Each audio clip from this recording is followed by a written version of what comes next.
Assalamualaikum warahmatullahi wabarakatuh. Waalaikumsalam warahmatullahi wabarakatuh. Bapak-bapak, ibu-ibu, saudara-saudara kaum muslimin rahimakumullah.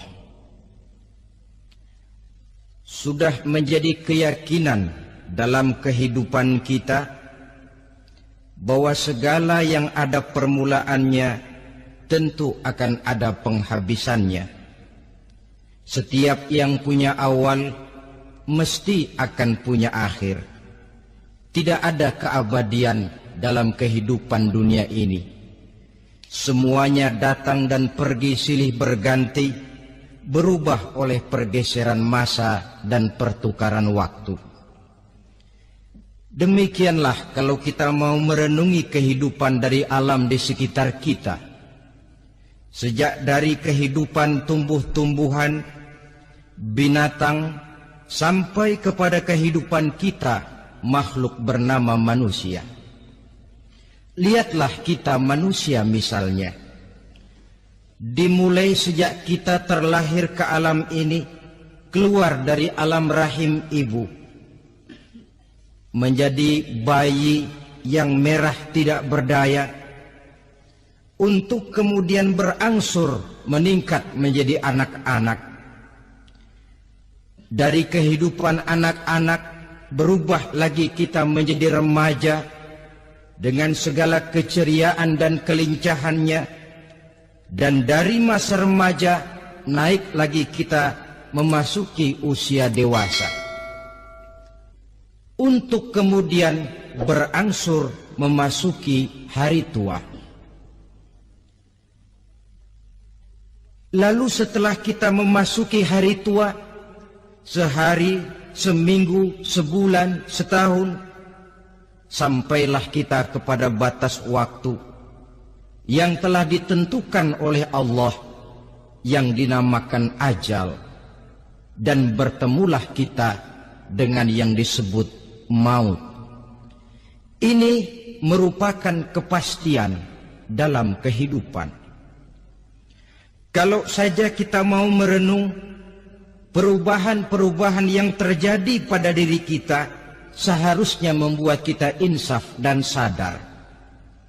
Di kala remaja kita begitu lincah, punya rambut yang hitam ikal berderai, punya lesung di pipit, punya senyum yang indah menawan setiap orang yang melihat, punya kulit yang kencang dan bersih. Manakala kita memasuki hari tua, perubahan frontal pun terjadi. Kulit mulai jadi keriput, rambut yang tadinya hitam ikal berderai mulai memutih, nikmat berkurang, gigi yang tadinya utuh dan sanggup mengunyah apa saja, satu demi satu permisi meninggalkan kita. Sangat boleh jadi di kala remaja kita senyum semua orang terpikat. Di kala hari tua dengan kulit yang keriput dan gigi yang tidak ada lagi, manakala kita senyum mungkin orang bakal lari dari sekitar kita. Kemana keindahan yang tadinya begitu menawan? Kemana senyum lesung pipit yang tadinya menarik perhatian orang? Pergi meninggalkan kita, berubah oleh pergeseran masa dan pertukaran waktu. Nah, bila maut datang menjemput kita, selesailah kehidupan sampai di situ? Ternyata belum. Kalau lahir merupakan perpindahan hidup dari alam rahim ke alam dunia, maka mati hakikatnya merupakan perpindahan hidup dari alam dunia ini ke alam kehidupan yang berikutnya, yang dinamakan dengan alam barzah. Andai kata hidup cuma sekali, secara moral kita sanggup berkata, alangkah tidak adilnya Tuhan. Kenapa? Dalam kehidupan ini kan aneka ragam terjadi. Ada orang yang zolim, ada orang yang dizolimi. Ada orang yang membunuh, ada orang yang terbunuh. Ada orang yang kaya, ada orang yang miskin. Ada orang yang jujur, ada orang yang menghalalkan segala cara. Sehingga banyak ketidakadilan yang terlepas daripada pengadilan dunia. Lalu orang pun bilang, di dunia ini katanya banyak pengadilan tapi sulit keadilan. Di dunia ini mudah mencari pengadilan tapi sulit untuk mencari ketidakadilan. Andai kata hidup cuma sekali, tidak akan ada hidup sesudah hidup yang sekarang ini. Bagaimanakah nasib mereka yang lepas dari pengadilan dunia ini?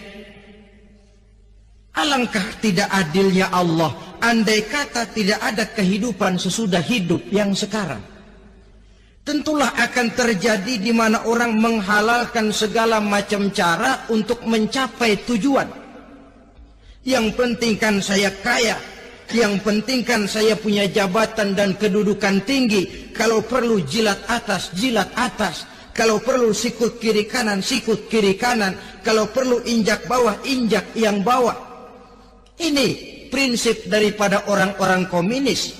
Dan pantas karena mereka tidak percaya kepada kiamat. Pantas karena mereka tidak percaya akan adanya kehidupan sesudah hidup yang sekarang ini. Maka saya menghimbau kepada seluruhnya, kita sudah kadung menyepakati negara ini berdasarkan Pancasila. Kita sudah kadung konsensus bahwa PKI dengan seluruh ajarannya tidak punya hak hidup di bumi Pancasila yang kita cintai ini. Maka salah satu ajaran PKI tujuan menghalalkan cara. Kita orang Indonesia yang berbudi pekerti luhur, yang punya nilai budaya tinggi, janganlah sampai mencaci PKI, membubarkan PKI, mengutukkan PKI, tapi dalam kehidupan sehari-hari prakteknya prinsip komunis kita pakai. Apa itu? Tujuan menghalalkan cara. Asal sudah tujuan tercapai, cara apapun saja halal. Itu pandangan hidup orang yang tidak percaya kepada adanya hari akhirat. Sebagai muslim yang yakin akhirat ada, kiamat pasti akan datang. Hidup tidak cuma sekali. Maka kalau kita zalim, kalau kita berbuat aniaya, kalau kita melakukan korupsi, kalau kita merugikan orang lain, boleh jadi kita terlepas daripada pengadilan dunia. Tapi ingatlah, kita tidak akan pernah lepas dari pengadilan Allah.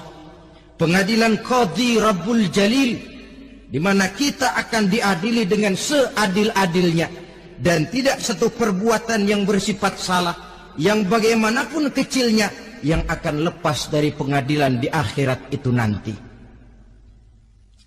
Pantas saja kalau satu hari malaikat Jibril datang menasihati Rasulullah sallallahu alaihi wasallam. Yang artinya juga menasihati kita semua. Apa kata malaikat Jibril kepada baginda Nabi? Ya Muhammad, ish ma syi'ta fa innaka mayyitun. Hai Muhammad, hiduplah semau kamu, tapi jangan lupa kamu pasti akan mati. Kalau memang dilarang tidak terlarang, dicegah tidak tercegah, kamu mau melaksanakan hidup menurut maumu sendiri, persilakan. Hiduplah menurut mau dan gayamu. Tapi jangan lupa, fa innaka mayyitun, satu saat kau pasti bakal mati. Dan mati itu bukan akhir dari segalanya. Dia babak baru bagi kehidupan selanjutnya. Silahkan hidup menurut maumu, tapi jangan lupa kau pasti akan mati. Wa'mal ma syi'ta fa innaka majziyun bih. Kerjakan apa saja yang kamu mau. Kalau kau mau menghalalkan segala macam cara, persilahkan halalkan segala macam cara. Tapi jangan lupa kau akan mendapat balasan dari seluruh amal perbuatanmu. Wa ahbib ma syi'ta fa innaka mufariquhu. Dan cintailah apa saja yang mau kau cintai. Kau cintai anak istrimu, silahkan. Kau cintai harta bendamu, tafadhal. Kau cintai tanah airmu, kau cintai pangkat dan jabatanmu, persilahkan. Tapi jangan lupa, fa innaka mufariquhu, kau pasti akan berpisah dan akan meninggalkan segala yang kau cintai itu. Apa artinya ini buat kita? Ternyata sesudah maut datang menjemput kita, ada kehidupan sesudah hidup yang sekarang ini. Ini yang mendorong kita untuk dalam kehidupan di dunia ini tidak melakukan prinsip saenake dhewe, semaunya sendiri saja, asal perut kenyang, asal pangkat tinggi, asal harta dapat. Masa bodoh dengan merugikan orang lain, masa bodoh dengan menipu orang lain. Iku jenenge saenake dhewe. Muslim tidak diajarkan. Ingat manusia, setelah kau mati, setelah kiamat datang, kau akan dibangkitkan, kau akan dimintakan pertanggungan jawab tentang kehidupan yang sekarang ini. Saudara hadirin, oleh sebab itu kalau kita bicara soal kiamat, soal akhirat, ini memang masalah yang gaib, yang sepenuhnya tidak bisa dicernakan dengan kemampuan penalaran intelektual. Dasar di dalam membicarakan ini tidak lain adalah iman kita kepada Allah Subhanahu wa ta'ala. Bukan cuma zaman sekarang, dari zamannya Nabi. Orang itu kalau sudah bicara kiamat, bicara akhirat, ada yang ragu-ragu, ada yang menolak sama sekali. Bukan dari zaman sekarang, dari zaman dulu.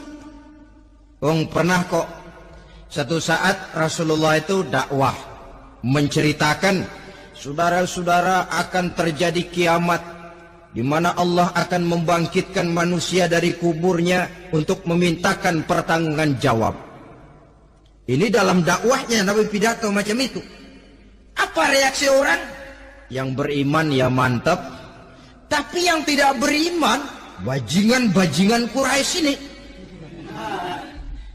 mereka bertepuk tangan, mengejek, mencaci. Malahan ini yang luar biasa, ada dua orang kafir, namanya Ubay bin Ka'ab dan Al-As bin Wa'il.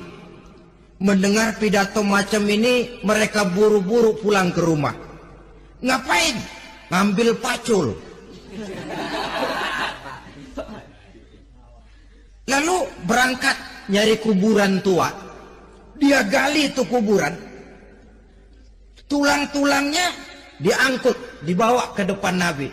Ya Muhammad, tulang-tulang yang udah hancur begini, siapa yang bisa ngidupin lagi? Yang macam-macam aja kamu Muhammad. Nggak rasional, nggak masuk akal. Allah menjawab. Apa kata Allah? وَضَرَبَ لَنَا مَثَلًا وَنَسِيَ خَلْقَهُ قَالَ مَنْ يُحْيِي الْعِظَامَ وَهِيَ رَمِيمٌ قُلْ يُحْيِيهَا الَّذِي أَنْشَأَهَا أَوَّلَ مَرَّةٍ وَهُوَ بِكُلِّ خَلْقٍ عَلِيمٌ. Mereka memberikan perumpamaan kepada kami, kata Allah. Mereka melupakan asal kejadiannya. Mereka bertanya, siapa yang sanggup menghidupkan tulang belulang yang sudah hancur kayak begini? Qul yuhyiha alladhi ansha'aha awwala marrah. Katakan kepada mereka Muhammad, yang akan menghidupkannya adalah Dia yang telah menciptakannya pertama kali dulu. Kalau Dia sanggup menciptakan, Dia tentu lebih sanggup lagi untuk mengembalikan reproduksi ciptaan itu sebagaimana semula. Yang paling kasihan yang ragu-ragu, akhirat itu ada apa enggak sih? kiamat itu ada apa enggak sih? Lantaran ragu-ragu, terombang-ambing dia antara harapan dan putus asa, antara kenyataan dan idealisme. Ada yang buta sama sekali 100% terhadap keadaan-keadaan sesudah mati. Perhatian mereka hanya tercurah kepada kehidupan sebelum mati. Yang mereka perhatikan siang dan malam tidak lebih daripada urusan perut. Pergi pagi, pulang sore, peras keringat, banting tulang. Cuma soal makan, soal minum, soal pakaian, soal kendaraan, soal rumah tangga, soal anak, soal istri. Yang mereka pentingkan hanya soal-soal politik misalnya, ekonomi, pembangunan dan industri. Untuk soal-soal kayak begitu, giat betul. Habis seluruh waktu untuk memikirkan, meningkatkan kebudayaan, politik, sosial, ekonomi. Kadang-kadang kurang tidur, kurang istirahat, berkeliaran ke sana kemari ke tempat yang jauh-jauh. Sampai-sampai kadang-kadang terkena stres, penyakit darah tinggi, ginjal, lever, untuk memikirkan hal-hal yang semata-mata karena dunia saja. Lantas boleh jadi mereka mendapatkan kekayaan yang berlimpah ruah, mendapatkan kedudukan yang tinggi, nama yang semerbak, dikenal orang di barat dan di timur, di utara dan di selatan. Tetapi alangkah kecewanya mereka jikalau datang ajal menjemput nyawa, mati mereka meninggalkan harta yang banyak, nama yang masyhur. Mereka disebut dengan jasa-jasanya. Radio memberitakan, TV menyiarkan, koran-koran memuat. Bahkan nama mereka kadang-kadang dikenang 2-3 tahun setelah wafatnya. Tetapi dalam pada itu, roh mereka merintih, mengeluh, menderita, karena dilemparkan oleh Allah ke tempat-tempat yang kotor. Penyesalan yang sudah tidak akan ada gunanya lagi. Saudara-saudara kaum muslimin rahimakumullah. Oleh karena itu, kehidupan akhirat bukanlah dongeng dan takhayul, bukan khurafat dan khayalan. Kehidupan akhirat, hari kiamat adalah kebenaran dan kepastian.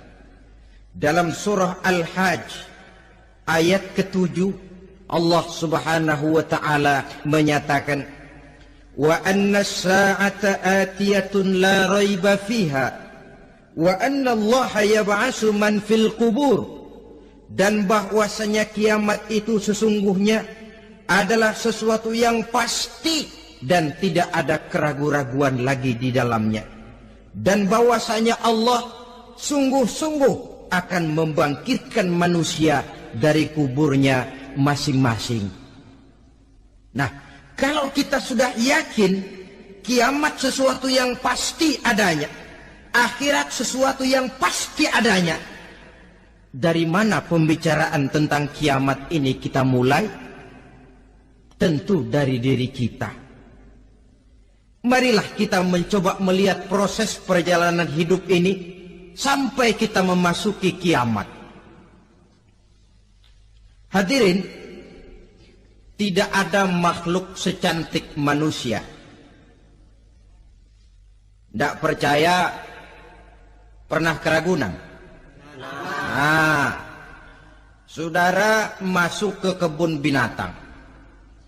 Segala macam makhluk ada di situ. Ratusan macam jenis binatang. Bandingkan dengan saudara, kira-kira cakep mana?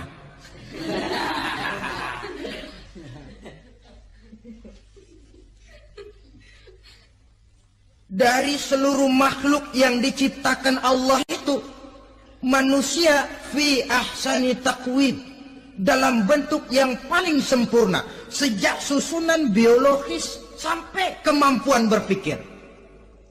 Biologis kita ya Allah, diciptakan kita begini rupa, diberikan 2 kaki untuk berjalan, 2 tangan untuk bekerja, diberikan 2 mata, dua-duanya di depan.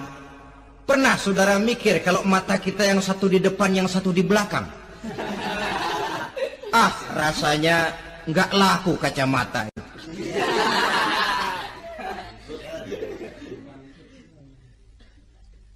Diberikan hidung dengan 2 lubang. Tahu betul Allah ke bawah lagi lubangnya. Coba pikir kalau lubang hidung kita menghadap ke atas. Aduh, kalau musim hujan repot jagain hidung. Laqad khalaqnal insana fi ahsani taqwim. Sungguh telah kami ciptakan manusia dalam bentuk kejadian yang paling sempurna ketimbang makhluk-makhluk Allah lainnya. Nah, kesempurnaan manusia ini oleh karena hidupnya terdiri dari 2 unsur pokok. Pertama unsur jasmani dan kedua unsur rohani. Jasad dan roh. Jasad yang terlihat sekarang ini, potongan saudara yang ngejedok di depan saya ini jasad saudara. Ini yang berasal dari saripati makanan yang dimakan oleh bapak ibu kita.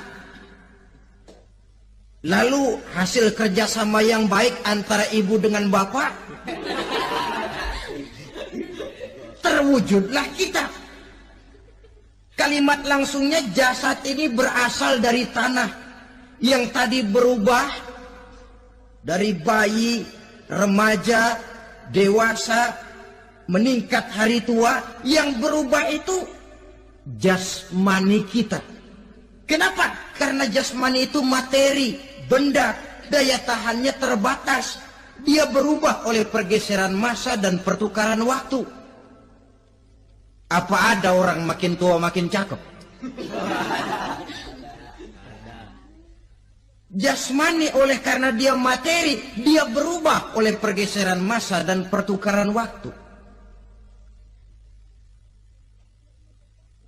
Nah, yang menyebabkan jasmani itu bergerak karena ada roh di dalamnya. Ini yang menyebabkan kehidupan. Ini yang menjadi sumber kehidupan, pusat kesadaran dan pengertian dalam kehidupan manusia. Tanpa roh dalam diri kita, maka jasad kita. Pernah lihat orang mati? Nah, itu kalau orang mati, coba perhatikan. Apanya yang kurang? Kupingnya masih ada, tapi sudah tidak sanggup mendengar. Matanya masih lengkap, tapi tidak mampu melihat. Jangankan melihat, terbuka saja tidak. Mulutnya masih ada, tapi sudah tidak bicara lagi. Telinganya cukup, tapi sudah tidak sanggup mendengar. Kakinya lengkap, tapi tidak mampu lagi berjalan. Apa penyebabnya itu?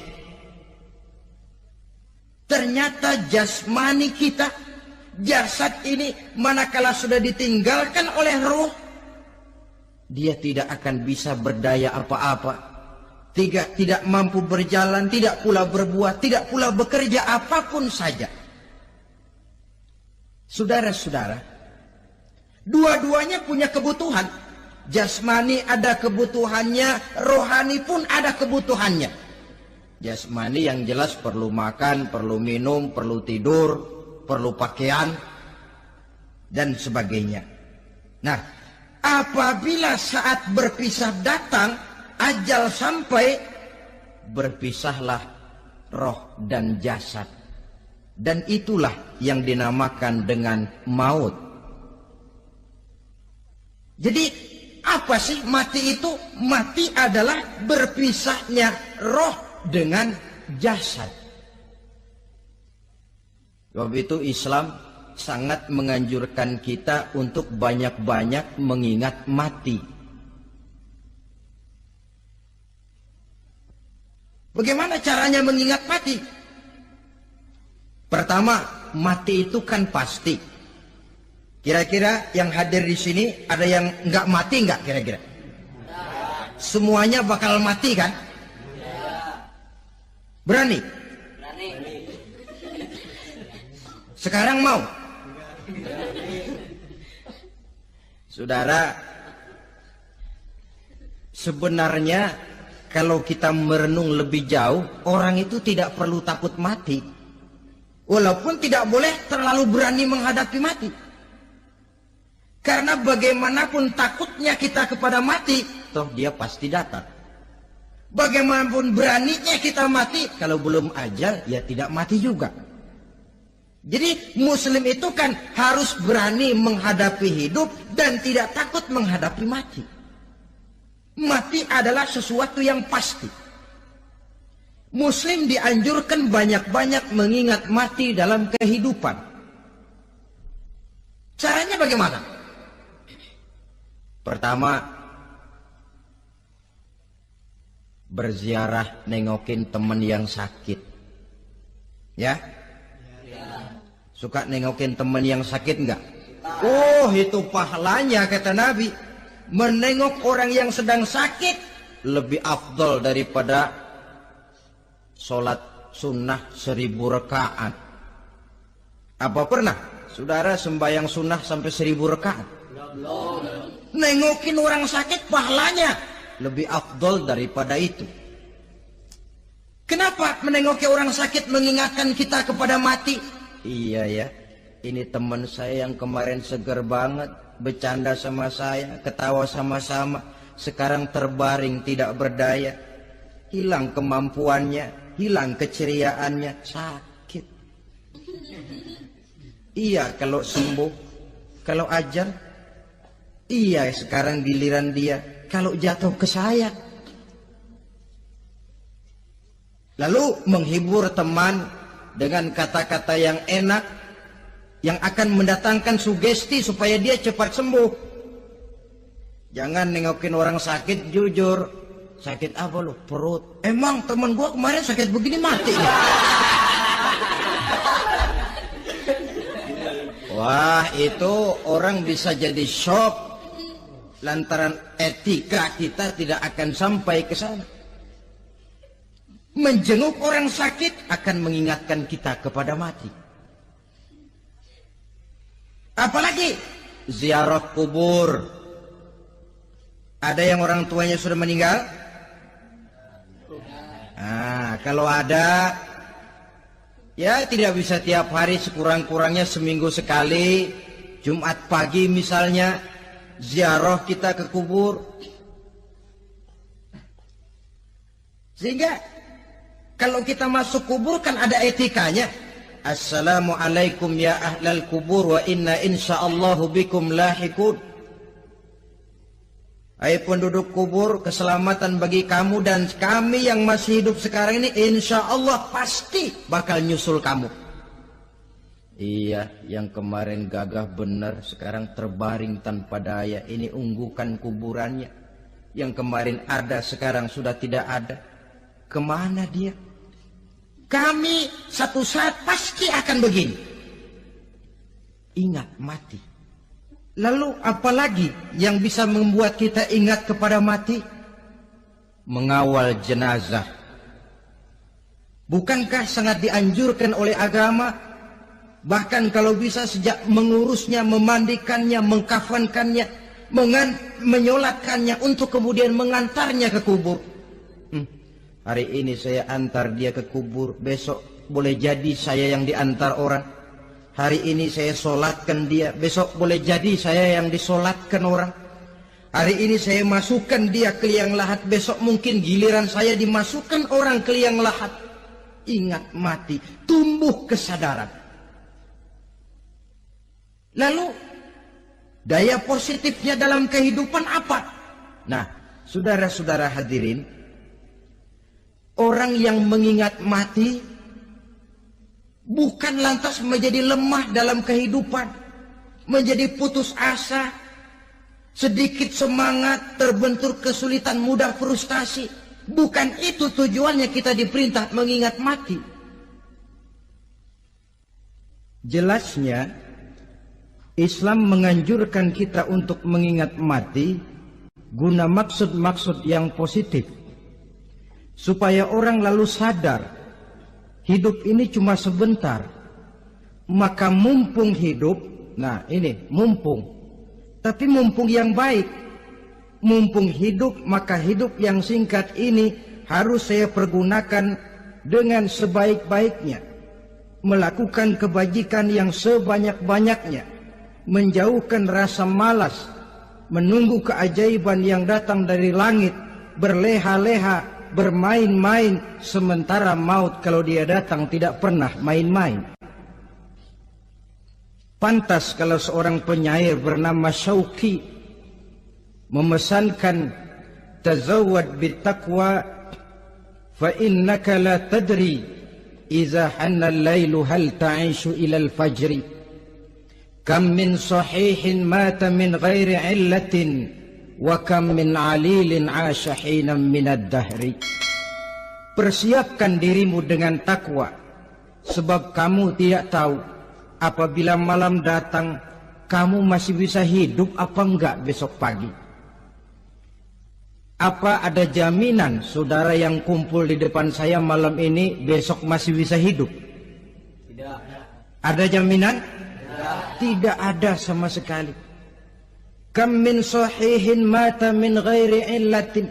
Berapa banyak orang sehat mati nggak pakai sakit lagi. Sebabnya kadang-kadang ringan saja. Ada yang cuma jatuh di kamar mandi mati. Ada yang cuma ketiban pensil. Iya, kalau ketiban pensil 3 peti masa nggak mati. Ta'addadatil asbab wal mautu wahid.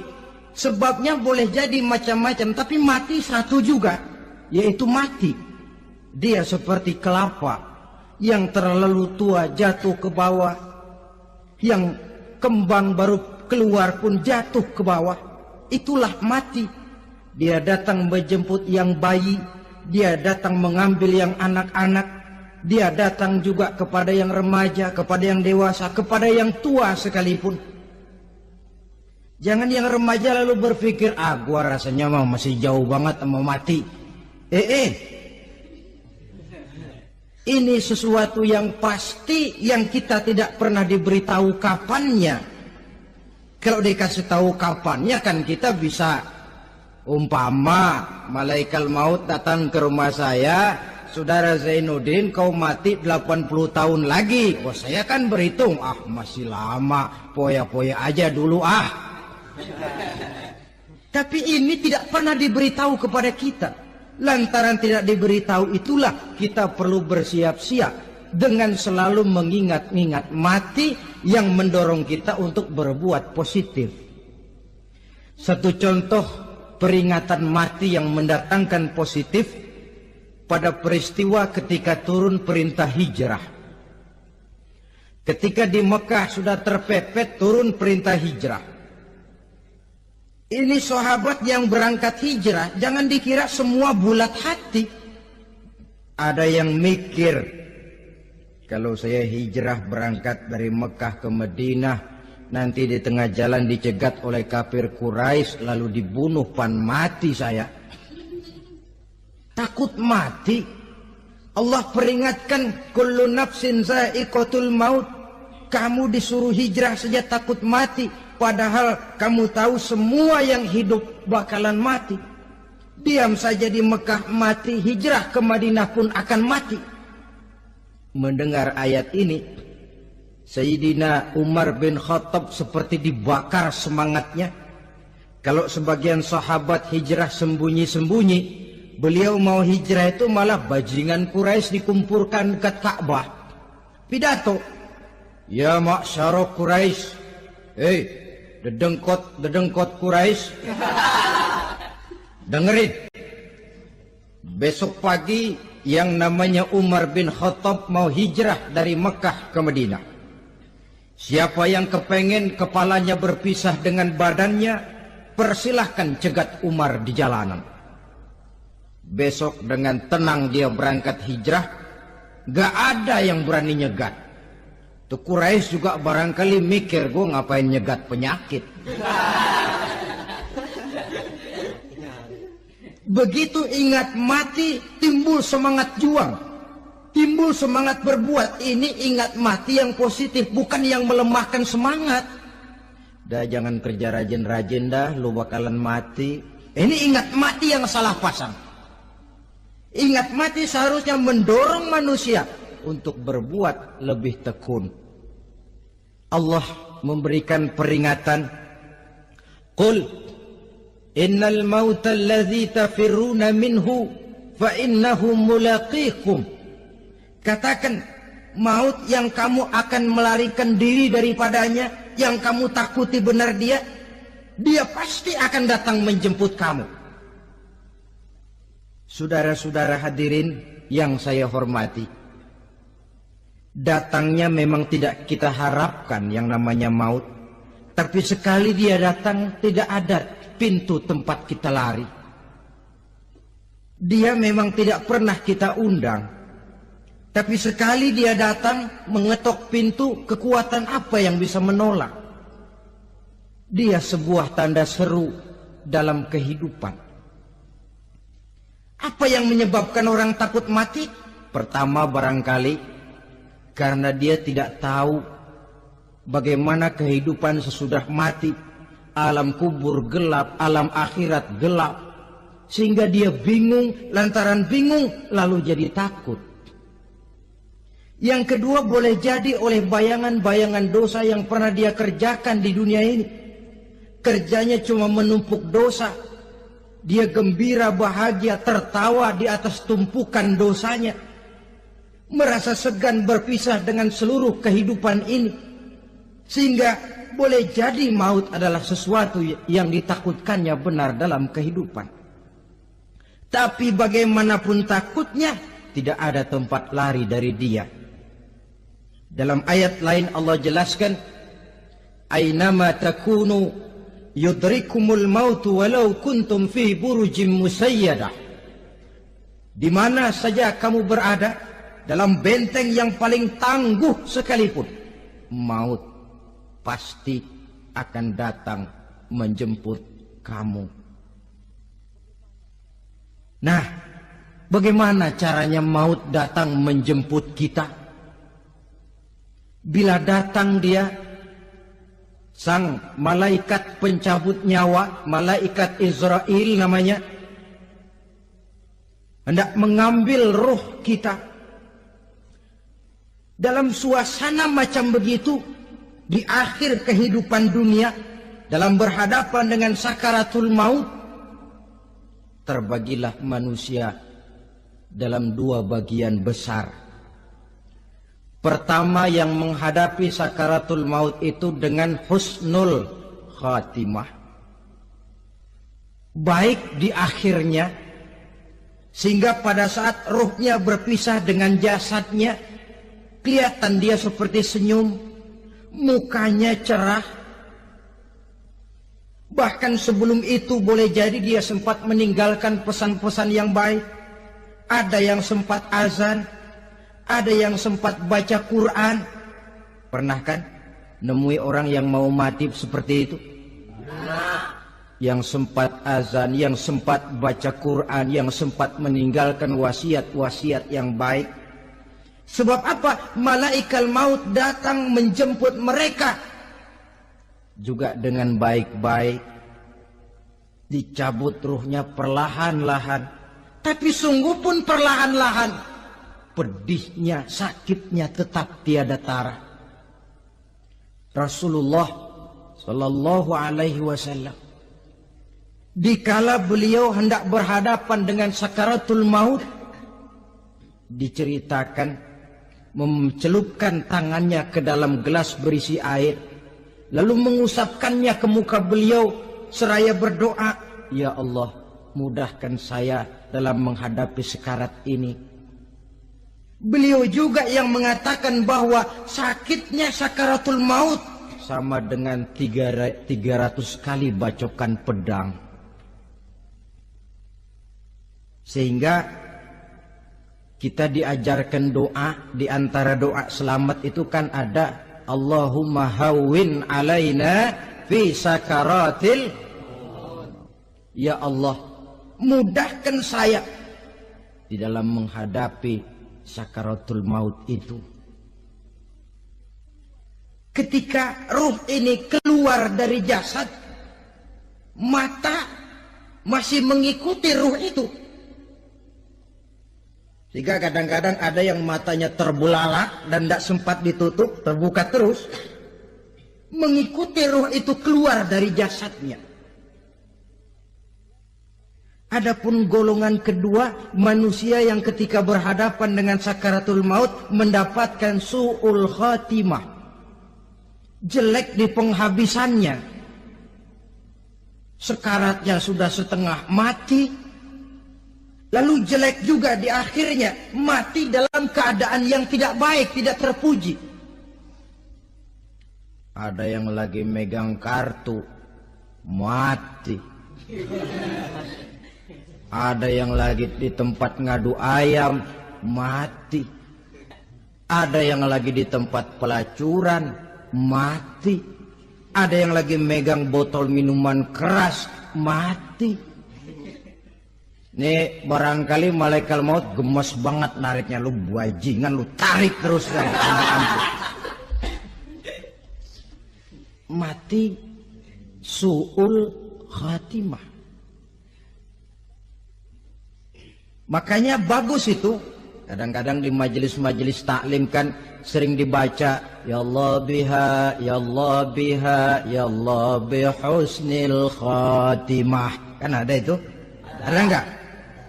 Saudara hadirin, mohon agar oleh Allah kita diberikan husnul khatimah, baik di saat ruh akan berpisah dengan jasad. Ini sesuatu yang pasti. Sang malaikat maut datang menjemput nyawa. Setelah ruh berpisah dari badan, maka tinggallah sang badan. Ditangisi oleh semua yang kita tinggalkan.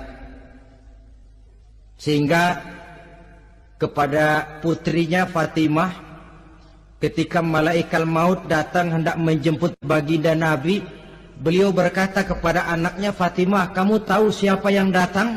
Saya tidak tahu, Bapak. Yang datang hadimul lazat. Itu dia yang menghancurkan seluruh kesenangan dunia. Wa qati'u syahwat, yang memisahkan kita dengan seluruh yang kita cintai. Dia malaikat maut, Pak. Manakala jasad sudah ditinggalkan oleh ruh, itulah yang dikerubungi orang. Anak menangis, istri menangis, orang tua bersedih, teman-teman merasa kehilangan, menangisi jasad. Diuruslah jasad kita, dimandikan sebagaimana mestinya, dikafankan dengan kain putih 3 lembar. Itu yang hendak kita bawa kembali ke tempat asal kita.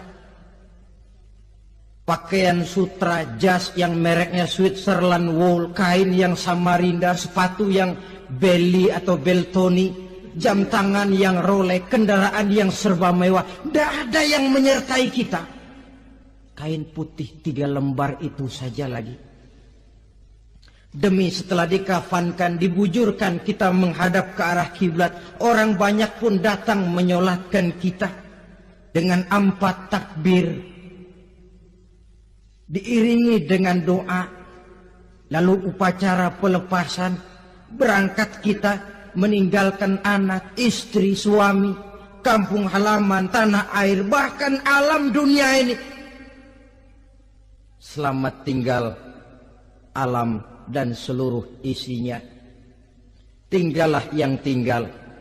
Saya akan kembali ke tempat asal dari mana saya datang, untuk kembali mempertanggungjawabkan seluruh perbuatan saya dalam kehidupan ini.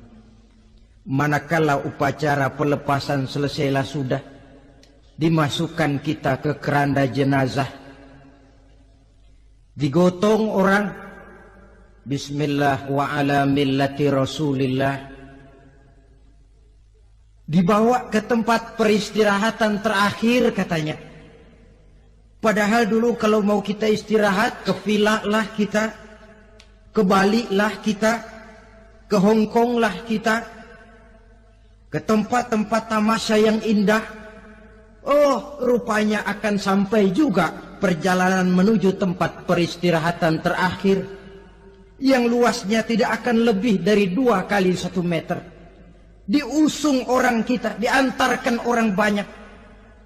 Manakala sampai ke atas yang lahat, pengusung jenazah dibuka, diturunkan kita ke liang lahat, dibaringkan. Gumpalan tanah akan jadi bantal kita. Muka dibuka, dihadapkan ke arah kiblat. Setelah itu ditutup liang lahat kita dengan kayu. Masih belum kurang, diuruk dengan tanah. Yang menguruk orang-orang yang tadinya mencintai kita, menyayangi kita. Tapi ketika jasad sudah ditinggalkan ruh, habis rupanya cintanya. Coba jasad kalau sudah ditinggalkan ruh, 3 hari aja di rumah, serem. Ya mayit, siapa yang betah nemenin mayit?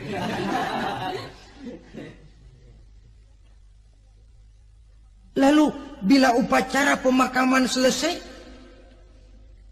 maka berusahalah semuanya. Para pengantar akan kembali ke rumahnya masing-masing.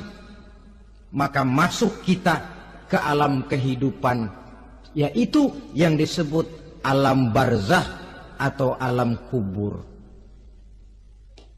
Apa selesai hidup sampai di situ? Tidak. Hanya beberapa langkah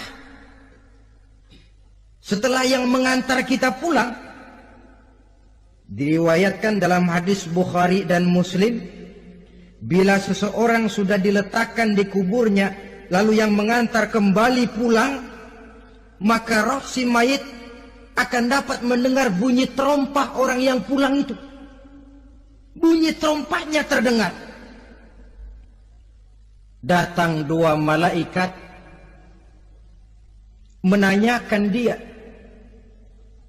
dengan pertanyaan-pertanyaan yang kalau bisa dijawab dengan betul, 2 malaikat yang bernama Munkar Nakir akan bilang, jawabanmu betul, tenanglah kau di sini, naumatal arus, tidurlah kau di sini seperti tidurnya pengantin. Orang yang baik-baik di alam kuburnya akan mendapat nikmat kubur. Sehingga masa penantian yang lama, sebab jangan lupa, kita masuk ke kubur itu kan menunggu sampai datangnya hari kiamat.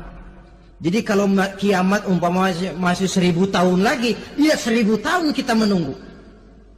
Orang yang baik-baik penantian di alam kubur, kata malaikat, naumatal arus, tidurlah kamu seperti tidurnya pengantin. Bagaimana sih tidurnya pengantin? Nggak berasa. Iya, kata anak sekarang, endah aja udah.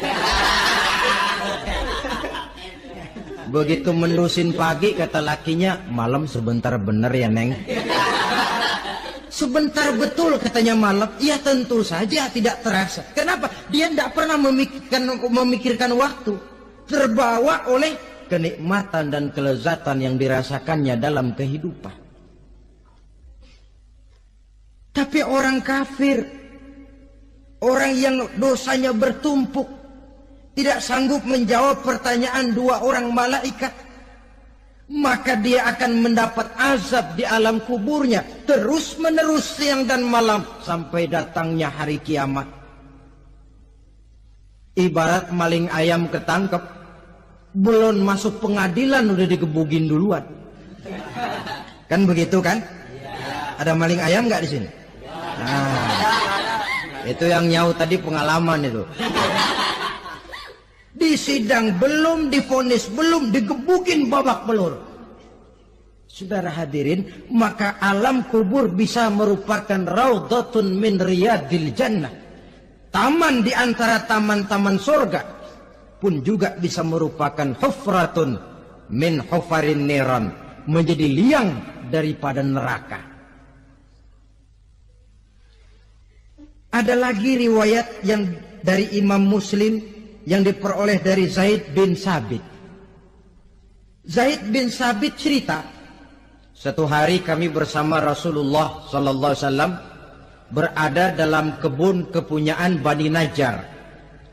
Rasulullah sedang duduk di atas keledai.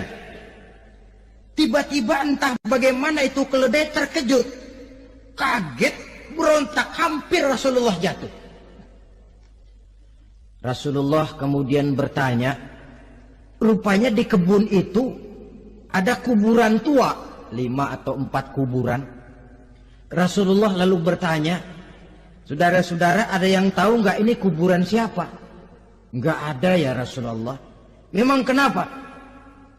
Ini penghuni kuburnya lagi disiksa oleh Allah. Andai kata boleh saya mohon kepada Allah supaya kamu dengar seperti yang saya dengar. Andai kata saja kamu kuat mendengarnya, saya pasti akan berdoa. Tapi sayang, saya yakin kamu pasti tidak akan kuat mendengar mereka mendapat azab di kuburnya. Hadis sahih riwayat Imam Muslim dari Zaid bin Sabit. Kehidupan di alam barzakh. Pak, iya kalau yang matinya dikuburin. Lah kalau yang matinya dia ceburin ke laut, dibakar, di medan perang hilang gak ketahuan kemana jenazahnya. Saudara, hilang kek, dikubur kek, di dalam lautan direndam kek, itu kan cuma logika kita. Menurut Allah tidak ada perbedaan orang mati dikubur di dasar lautan atau dibakar sampai jadi abu atau gugur di medan perang tidak ketemu jenazahnya. Entah mereka tetap masuk ke alam barzakh namanya.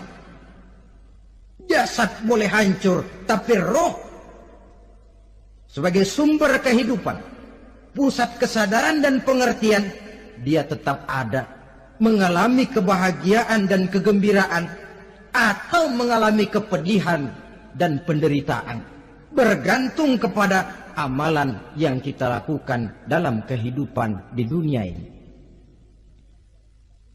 Maka dalam Yasin tadi kan jelas, qul yuhyiha alladzi ansha'aha awwala marrah, yang menghidupkan mereka yang dikubur di dasar lautan, mereka yang dibakar sampai jadi abu, yang akan menghidupkan ialah Allah yang menciptakan mereka dulu pertama kalinya. Jadi kalau sudah ada aslinya, ya tentu tidak perlu contoh lagi, akan sangat mudah membuatnya.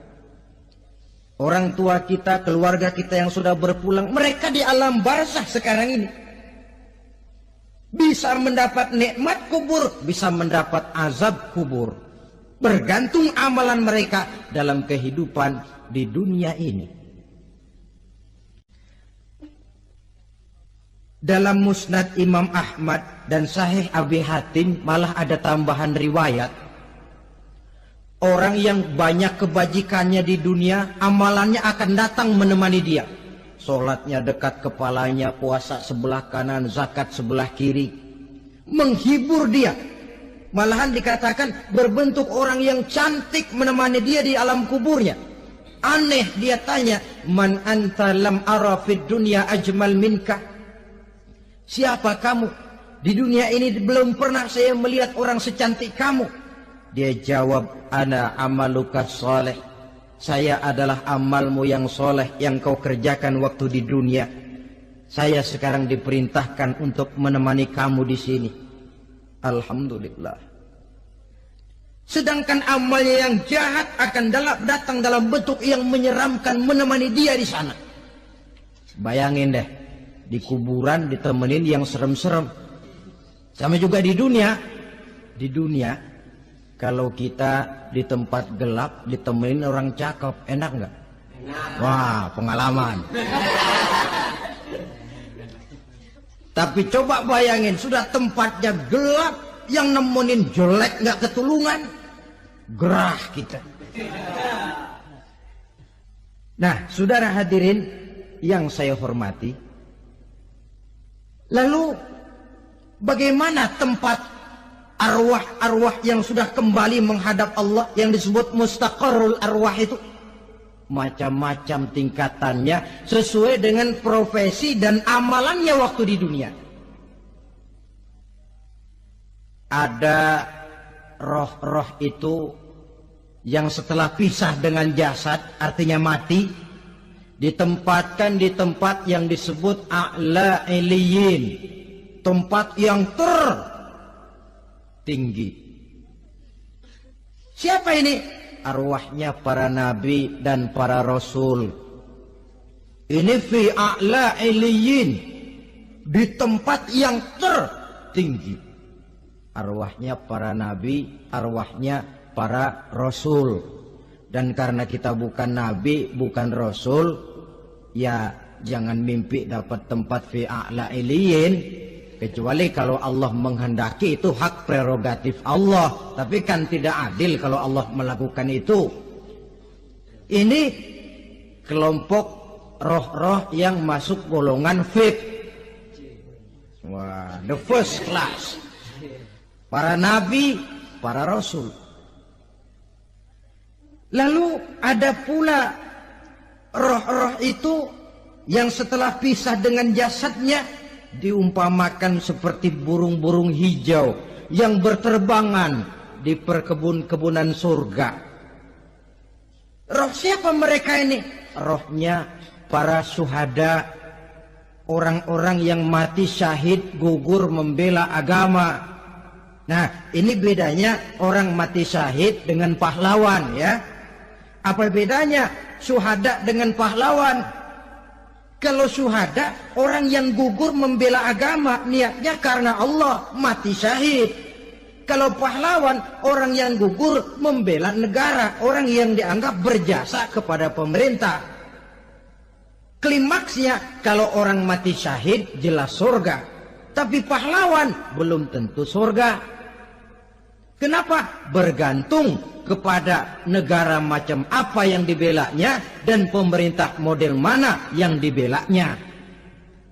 Di negara-negara komunis misalnya, banyak nggak pahlawan?